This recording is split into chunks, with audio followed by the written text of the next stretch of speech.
प्रथम बार आए हैं और वो इस मौखिक वर्बली ज्ञान से नहीं परिचित हो सकते, क्योंकि वो अपने सदग्रंथों को सत्य मानते हैं। और जब सदग्रंथ आपके समक्ष होंगे फिर इस मन में भरा हुआ अज्ञान तुरंत भाग जाएगा। कई भक्त कहते हैं, एक बहन बता रही थी कि मेरी सास राधा स्वामी पंथ से जुड़ी है कई वर्षों से, 20-25 वर्ष से, मेरे आने से पहले से लगे हुए थे वो। आपका सत्संग मैंने सुना, फिर उपदेश दीक्षा ली, अपनी सास से भी समझाने की चेष्टा की कि आप गलत साधना कर रहे हो, एकदम आग बबूला होगी मेरे पे। मैंने उसको प्रार्थना करके आपके सत्संग चला दिया टीवी पर और कहा, देख ले माई, माता जी देखो, आप विचार तो करो, अच्छा लगे तो ग्रहण करना। तो कहने लगे, आपने जो इस संसार रूपी वृक्ष के उल्टे सुल्टे ये पौधे पेड़ दिखाए, तो एकदम उठ कर चल पड़ी कि ये दरख्तां विच भगवान रब भालदा है, ये भी उन पेड़ा में भगवान ढूंढा है। कहते हैं हमारे तो पहुंचे हुए महात्मा थे, परम धनी थे, हजूर जी महाराज, आगरा वाले, शिवदयाल जी और ये व्यास वाले, उनकी रीस करेगा, इसको कोई जानता ना और ना। अब कहने का भाव ये है, कोई ये कहता है कि ये संत काहे का जो शास्त्रों को दिखाता है अपना अनुभव बतावे। इस अपना अनुभव बताने वालों ने तो भट्ठा बैठा रखा है, नाश कर दिया भक्ति का और भगवान का नामो निशान मिटा दिया। अपनी अपनी कह गए इस दुनिया के माँ, बिन साहेब की भक्ति की तो ठोठ ठिकाना ना। गीता जी अध्याय नंबर 16 के श्लोक नंबर 23 और 24 में कहा है कि शास्त्र विधि को त्याग के जो मनमाना आचरण करते हैं उनको न तो सुख होता, ना गति होती है उनकी, न उनको कोई परम गति होती है और न उनकी कोई सिद्धि प्राप्त होती है, यूजलेस। फिर 24वें श्लोक में 16वें अध्याय में कहा गीता जी में कि इससे तेरे लिए अर्जुन कर्तव्य की अवस्था में सदग्रंथ ही प्रमाण है। जो सदग्रंथों में जो वे ऑफ वर्शिप लिखी है वही फाइनल है, नथिंग एल्स। ये कोई बालकों के लिखे हुए लेख नहीं है। और जिन सदग्रंथों को हम आज तक सत्य मानते रहे, इन अनाड़ी संतों के अनुभव को पढ़कर हमने उनको रिजेक्ट करना शुरू कर दिया, क्योंकि ये काल का जाल है, ये काल का सुनियोजित षड्यंत्र है। इस षड्यंत्र का पर्दाफाश परमेश्वर कबीर जी ही कर सकते हैं, या अपने दास को भेजकर अपनी उसको बुद्धि देकर कि इनको बेनकाब करा सकते हैं। वो अब हो रहे हैं। तो पुण्यात्माओं, कोई तो कहता है कि आपके गुरुजी तो शास्त्र दिखाते हैं, अपना अनुभव बताएं। पुण्यात्माओं, इस दास को इन सदग्रंथों के पढ़ने पढ़ाने की कति आवश्यकता नहीं रही थी, क्योंकि हमें वो मूल ग्रंथ मिल गया था जिसमें इन सबका समावेश है। वो सूक्ष्म वेद, 5वां वेद जो काल ने नष्ट कर दिया था और अज्ञान फैला दिया था, और जो सूक्ष्म वेद जिसको तत्व ज्ञान कहा सदग्रंथों में, परमात्मा ने स्वयं आकर बोला था कबीर वाणी में, सच्चिदानंद घन ब्रह्म की वाणी में, वो हमें प्राप्त हो गया था। हम अपनी साधना कर रहे थे, फिर प्रेरणा हुई परमात्मा की। दास ने अर्ज किया, प्रभु आपका ज्ञान 100% सत्य है, लेकिन जब तक जिन सदग्रंथों को जो आपकी आत्मा इस काल के द्वारा बांटे हुए इन धर्मों में लगी है भगवान, जब तक उन ग्रंथों में आपकी पहचान नहीं होगी, आपको नहीं मान सकते। कितना सुख दे लो भगवान, इस सुख का तो अंत ही नहीं है। इस नकली सुख का आपने बताया है 3 लोक से तृप्त ना ही ये मन भोगी खसिया। तो यहाँ कितना सुख देंगे हम, कितना इनको अपने पास लगा सकेंगे। 10 सुख हो गए, एक ना इनको प्राप्ति हुई, कोई उसी में छोड़ जाएंगे, त्याग जाएंगे, काल के दूतों का फिर फंस जाएंगे। परमात्मा ने दास की पुकार सुनी, एक दिन प्रेरणा करी। क्रोधाश्रम बन चुका था उस समय। पहले घर घर जाकर के सत्संग करते थे, डेली के कई पाठ होते थे, सारा दिन व्यस्त रहते थे। फिर थोड़ी सी राहत मिली, फ्री हुआ थोड़ा सा, क्योंकि सत्संग पाठ हम सामूहिक करने लग गए, जैसे अब शुरू कर रखे। फिर सोचा कि अब इस समय का सदुपयोग हो प्रभु। प्रेरणा की परमात्मा ने, एक परमात्मा की वाणी याद आई कि वेद मेरा भेद है, मैं ना वेदन के माही, पर जौन वेद से मैं मिलूं वो वेद जानते नहीं। परमात्मा की वाणी का ये अर्थ है कि चारों वेद मेरा ही गुणगान करते हैं, लेकिन वेदों में वर्णित विधि से मेरी प्राप्ति नहीं हो सकती। और जिस वेद से मैं मिलूं उस सूक्ष्म वेद से इन वेदों में उसका ज्ञान नहीं है, वो ज्ञान वेदों में नहीं है, ये वेद जानते नहीं। तो सबसे पहले दास ने सोचा कि गीता का अनुवाद भी किया हुआ, इसमें देखते हैं शायद परमात्मा का इसमें कोई ज्ञान पावे। ओए होए, जो ही श्रीमद् भगवत गीता को देखा, गीता ज्ञानदाता कहता मैं तो नासवान हूं, मेरी जन्म मृत्यु होती है, और वो परमात्मा कोई और है। फिर 15वें अध्याय के अंदर देखा, इसमें सारा ही निर्णय है। तीनों गुण क्या है सदग्रंथों से देखा। वैसे पहले भी हम वर्बली सुनते थे, रजगुण ब्रह्मा, सतगुण विष्णु, तम गुण शिव जी।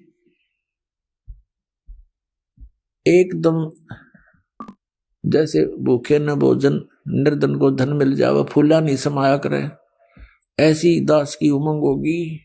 उठाया पेन कलम, नए सिरे से अनुवाद शुरू किया। गहरी नजर गीता में एक पुस्तक बनाई, और सन 2001 के अंदर ये प्रेरणा हुई परमात्मा की, और वो पुस्तक बना के समाज में प्रवेश करी। बुद्धिमान समाज ने उसको पढ़ा, देखा, दूसरे अनुवादों से तुलना की, तो दांतों तले उंगली दबाई। तो पुण्यात्माओं, दास को इन सदग्रंथों की आवश्यकता नहीं थी, ये आपके लिए है। मेरे लिए तो ये सदग्रंथ ऐसे हैं जैसे अंधे की लालटेन होती है। एक अंधा व्यक्ति रात्रि के समय हाथ में जलती हुई लालटेन लेकर जा रहा था, लैंप। आगे से बच्चे आ रहे थे उछल कूद मचाते हुए।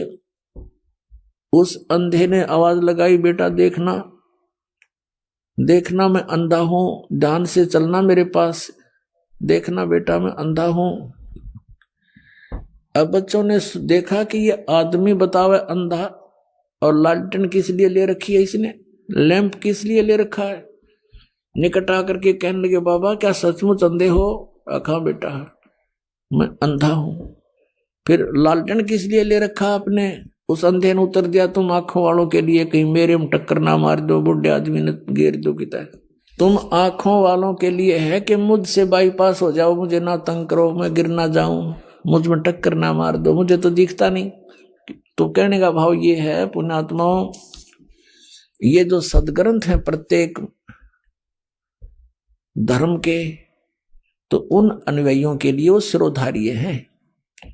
और जो इन सदग्रंथों को भी नहीं मानते, जैसे राधा स्वामी पंथ वाले और धन धन सतगुरु पंथ वाले, जय गुरुदेव पंथ वाले, ये कहते हैं हमने वेदों और गीता की आवश्यकता नहीं,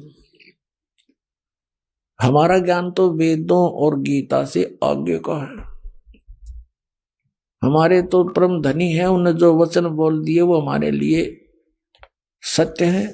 उन्होंने तो अपने अनुभव से कहते, राधा स्वामी धाम की खोज करी है,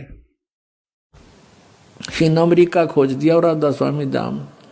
किसी भी सदग्रंथ के इतिहास में नहीं। राधा स्वामी कोई लोक है जो स्वयं सृष्टि रचनहार ने स्वयं बताया है कि सतलोक, अलखलोक, अगमलोक और एक अकैलोक, और ये के बताओ मेरा उस तो ऊपर साडा राधा स्वामी लोक है।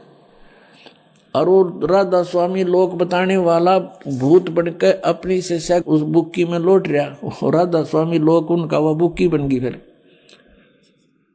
इस शिवदयाल जी की शिष्या थी एक बुक्की नाम की लड़की, और उसकी मृत्यु के बाद राधा स्वामी, उस शिवदयाल की मृत्यु के बाद वो शिवदयाल उसमें प्रेत बनकर आकर बोलने लग गया। उन्हीं के द्वारा लिखे हुए स्वामी जी महाराज के जीवन चरित्र में लिखा हुआ है। तो पुण्यात्मा, जो ये कहते हैं कि हमने वेदों और गीता इनका आवश्यकता नहीं अन्य सदग्रंथों की, तो वो तो कति नास्तिक होने के कागार पर खड़े हैं। अब राधा स्वामी पंथ, ये धन धन सतगुरु पंथ, जय गुरुदेव पंथ और जितने भी नकली पंथ से इनके अनुयायी अब बेचारे दुख पाके लुट के पिट के हर तरह से, आध्यात्मिक ज्ञान तो है ही नहीं, और जो भौतिक लाभ होना था वो भी नहीं हो सकता, क्योंकि उनकी वे ऑफ वर्शिप बिल्कुल शास्त्र विरुद्ध है। पांचों नाम काल के जानो, पांचों नाम काल के जानो, घट रामायण के 27 पृष्ठ पर दूसरे भाग में लिखे। और उनसे अलग एक छठा नाम है, राधि नाम है, सतनाम और आदि नाम, उनसे मोक्ष होगा, वो उनको ज्ञान नहीं।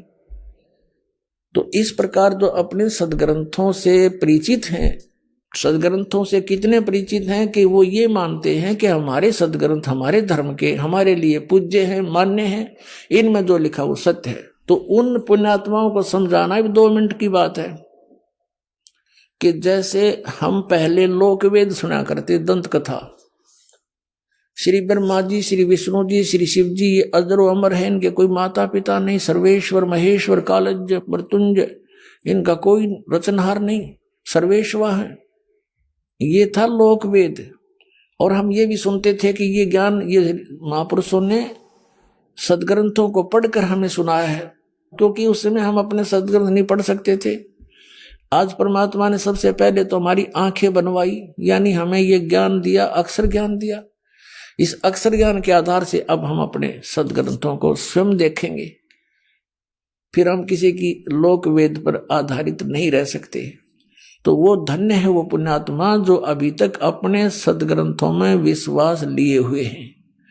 और दुर्भाग्य उन व्यक्तियों का जो एक नया मजहब खड़ा कर दिया, जिन्होंने नया मार्ग बना दिया, उन्होंने समाज को फिर से बांट दिया। ये जितने भी पंथ बने हुए हैं, ये राधा स्वामी पंथ के जितने भी भाग हो गए, जय गुरुदेव पंथ, सच्चा सौदा सिरसा पंथ, जगमाल वाली पंथ, जनोदम पंथ, इनके तंदरे ये काबली की करसी जामगी सारे गए।